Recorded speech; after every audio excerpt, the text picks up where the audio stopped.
Oi, tem um texto que eu quero ler com você, numa versão contemporânea, que fica muito interessante. É João 10, a partir do versículo 22. Diz assim: eles estavam celebrando a festa da dedicação, chamada em hebraico Hakuná, em Jerusalém.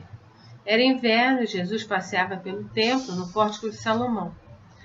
Rodeando, os judeus disseram: por quanto tempo você vai nos deixar curiosos? Se és o Messias, diga-nos diretamente.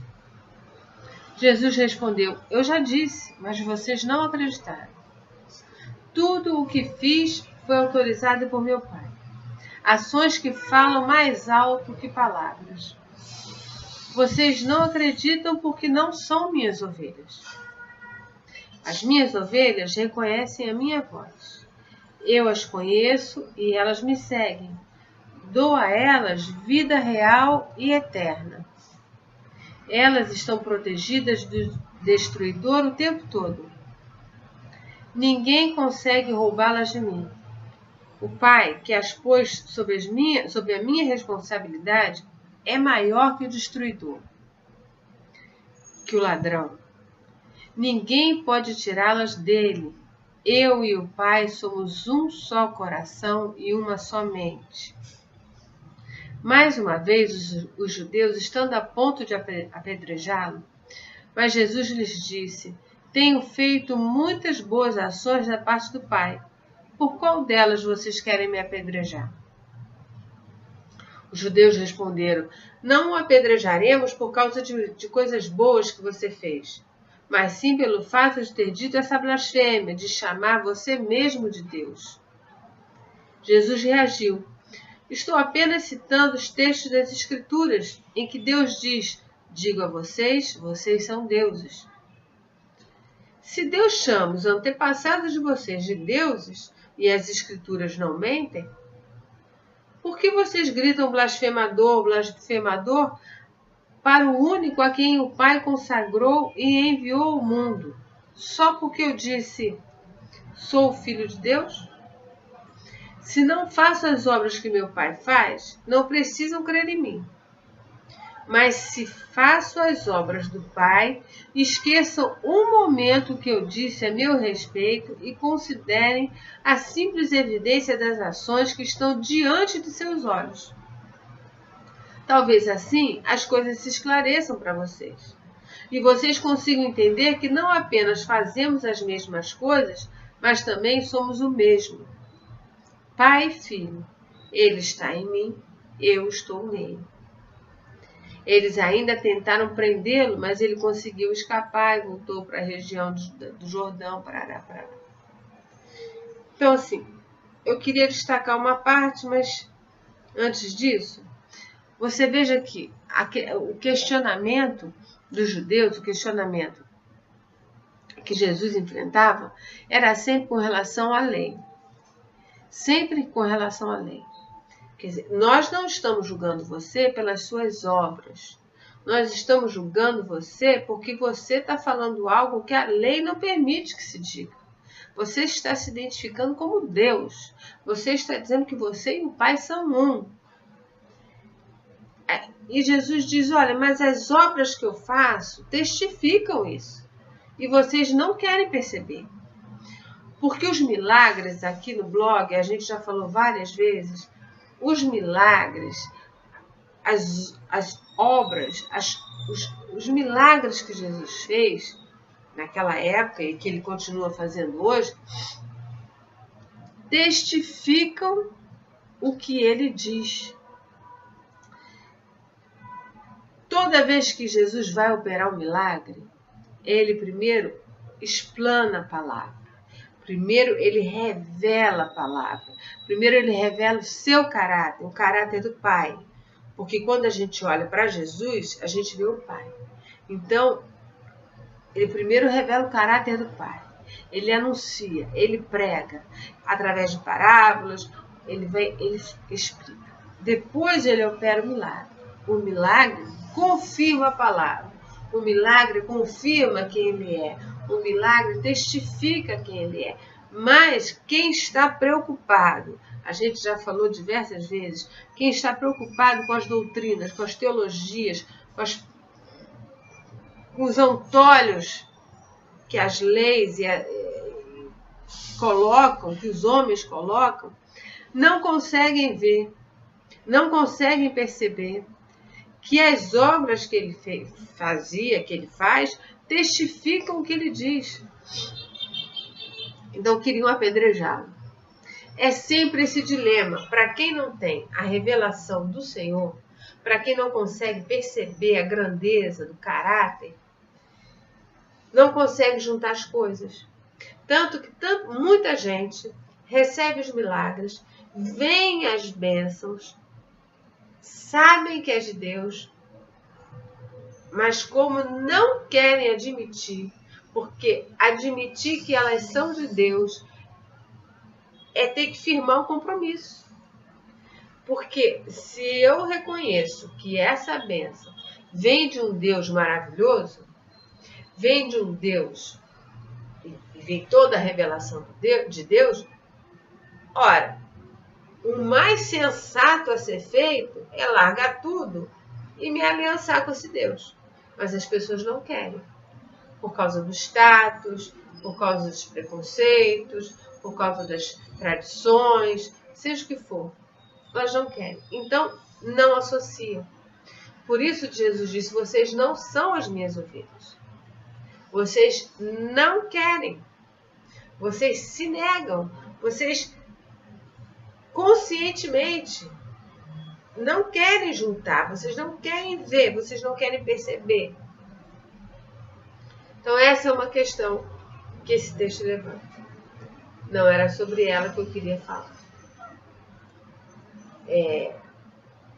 O que eu queria falar é sobre a promessa, no meio dessa conversa, vem a revelação de algo extremamente grande e poderoso para as nossas vidas. Ele diz, minhas ovelhas reconhecem minha voz. Eu as conheço, elas me seguem. Dou a elas vida real e eterna. Elas estão protegidas do destruidor o tempo todo. Lá na primeira carta de João, capítulo 5, lá pelo versículo 17, 19, João diz, aqueles que estão aliançados com Jesus, o maligno não os tocará. É exatamente o que Jesus está dizendo aqui. Elas estão protegidas do destruidor o tempo todo. Ninguém consegue roubá-las de mim. Ninguém consegue quebrar a nossa aliança com o Senhor, com Jesus. Por isso Paulo fala, quem nos separará do amor de Cristo? É fome, é nudez, é perseguição, é doença, é espada, são calúnias, nada nos separará do amor de Cristo. Só quem pode nos separar do amor de Cristo somos nós. Quando a gente diz, não quero saber, quero voltar para a lama, quero voltar a chafurdar lá na lama, quero o cachorro, né? Compara com o cachorro que volta pro vômito. Mas tirando essa hipótese que para mim eu sei que é possível, se o meu Senhor diz que mas é quase intangível. Como é que eu, aliançada com Deus, eu tendo o privilégio de ter sido feita filha de Deus e experimentar o gozo que isso traz, a paz que excede todo entendimento, a alegria que nada nem ninguém pode roubar. Como é que eu vou querer voltar para as cebolas do Egito? Como é que eu vou querer voltar para o vômito? Como é que eu vou querer voltar para a lama? No mínimo, uma questão de burrice. Então ele diz: as minhas ovelhas reconhecem a minha voz. O que significa as minhas ovelhas reconhecem a minha voz? Isso quer dizer intimidade. Não é uma questão da gente entregar a vida para Cristo, né? Num ato, num cerimonial, ou até na disposição do coração, e acabou. Não é uma questão de um momento único, de um encontro, de um evento. Não. Quando você tem um encontro com Jesus, quando você começa a caminhar com Ele, é algo que vai crescendo. Porque você, quando está... Por isso a imagem do noivo e da noiva. Nós somos a igreja, nós somos a noiva. O noivo e a noiva têm intimidade. Ainda que limitada, porque não são casados, mas tem uma intimidade. A gente conversa, a gente se conhece, a gente caminha junto, a gente começa a aprender a lidar com o outro. E isso vai crescendo em intimidade, a gente vai crescendo em intimidade até o dia do casamento. E é essa intimidade que ele fala. E minhas ovelhas reconhecem minha voz. Tem que caminhar com Jesus para conhecer a voz, discernir, não confundir aquilo que parece, mas não é. Aquilo que finge ser, mas não é. A gente conhece a voz. Por quê? Porque a gente tem intimidade com Ele. A revelação está aqui. Ele é o verbo, Ele é a palavra que se fez carne para trazer revelação. Então, quando a gente tem parte com Ele, quando a gente come, quando a gente bebe dele, a gente vai crescendo em intimidade. Quando a gente vai tendo experiências da nossa vida, pequenas e vai crescendo dia a dia,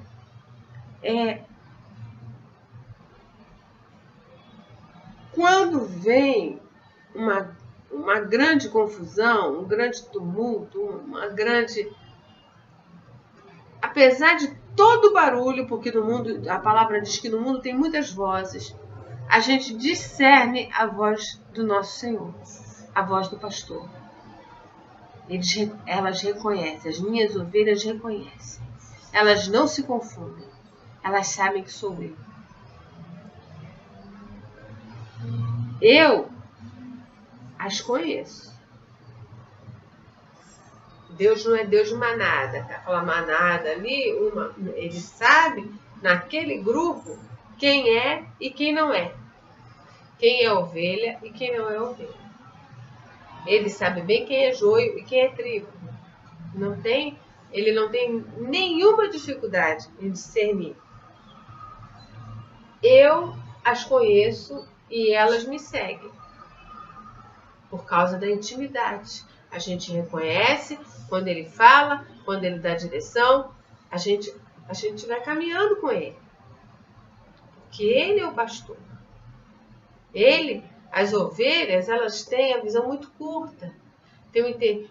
Se distraem com muita facilidade. Mas as ovelhas do Senhor, elas estão ligadas. Como Paulo fala, firma os teus olhos no autor e consumador da fé. Fica firme. Não desvia.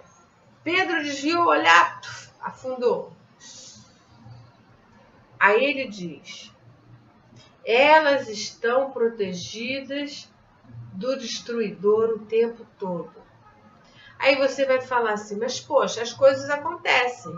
Eu perdi o emprego, a saúde está lá, não está lá muito boa das pernas, o casamento está enfrentando uma fase difícil. O nome disso, querido, é vida. E vida é para todo mundo que está vivo. A gente está vivo, a gente está vivendo e as coisas acontecem para todo mundo. Não tem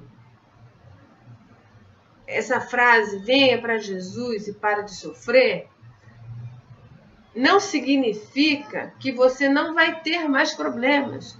Significa que você, nos problemas, não vai sofrer, porque você sabe quem tem crido e sabe que Ele vai te dar livramento, suporte, Ele vai te tirar dali.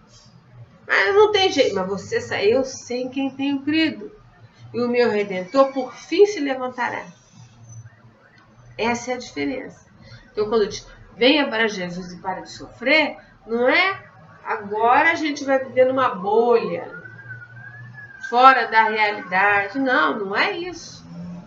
No mundo vem sol, quando faz sol para todo mundo. Quando chove, chove para todo mundo. Quando é frio para todo mundo. Por exemplo, eu tenho esclerose múltipla. O calor me faz muito mal. Tem uma outra doença, que eu nunca sei falar o nome, síndrome de Sjögren, uma coisa assim. Para eles, o ruim é o frio. Então, quando vem o calor, para eles é bom. Mas quando vem o calor para mim e para eles. E quando vem o frio para mim e para eles. Porque nós estamos na Terra. Nós estamos vivendo. O nome disso é vida. O que faz diferença é quem é o nosso pastor. O que faz diferença é com quem a gente está aliançado. É Ele que vai nos dar sustento, é Ele que vai nos dar suporte, é Ele que vai nos dar livramento, é Ele que não vai deixar o destruidor nos tocar. Porque o destruidor, ele vem para matar, roubar e destruir. Mas aquele que está firmado no Senhor, aquele que está firme no Senhor, o destruidor, o maligno, não lhe toca. O maligno tocar não representa essas situações da vida. O maligno tocar significa destruir. A gente passa pelas situações, mas a gente não sai destruído. Pelo contrário, a gente sai fortalecido, a gente sai amadurecido, a gente sai em intimidade com o Senhor. E não derrotado, e não amargurado, e não destruído. Aí o maligno tocou. Essa é a diferença. Aí ele diz, ninguém consegue roubá-las de mim. Não rouba. Eu sou ovelha do Senhor, eu sou ovelha de Jesus. Ninguém me tira da mão dele. O Pai que as pôs sob a minha responsabilidade é muito, mas é muito, muito e muito mais ainda maior que o destruidor, que o ladrão. As pessoas tendem a olhar Deus e o diabo como forças opostas de mesma intensidade e poder, né? Como aquele tal de Yin e Yang. Fora. Deus, o diabo, a gente então não tem esse parâmetro, não tem essa correlação. Ele diz, o meu Pai, que pôs as ovelhas sob a minha responsabilidade, é muito maior que o destruidor, que o ladrão. Ele não tem poder, ele não tem autoridade para nos tirar da mão do Senhor. Eu gosto daquele versículo que o Senhor diz que nós somos a menina dos olhos dele. E eu sempre brinco e eu digo, quem é que vai meter o dedão no olho de Deus para tocar em mim? Não tem. Não tem ninguém tão idiota, não tem ninguém tão poderoso, não tem ninguém tão ousado, não tem ninguém, coisa nenhuma, que possa tocar no olho de Deus para me atingir. Eu sou a menina dos olhos de Deus. Para tocar em mim, tem que chegar tão perto do meu Senhor, enfiar o dedão no olho dele. Isso inimaginável quando você sabe quem é Deus. Ninguém pode tirar as ovelhas dele, do Pai. Né? Aquilo que a gente falou de Paulo. O que nos separará do amor de Cristo? Nada. Eu e o Pai somos um só coração e uma só mente. O mistério da Trindade, que não é o assunto aqui, é algo maravilhoso. São três que estão tão unidos, tão sincronizados em unidade, em harmonia, que são três, mas é um só. Porque o que um fala é o que o outro fala, o que o outro diz. E o que o faz, eu faço porque eu faço o que o Pai mandou. Porque eles estão tão ligados que não tem essa separação. Não tem essa... Mas não é o assunto a Trindade aqui, né?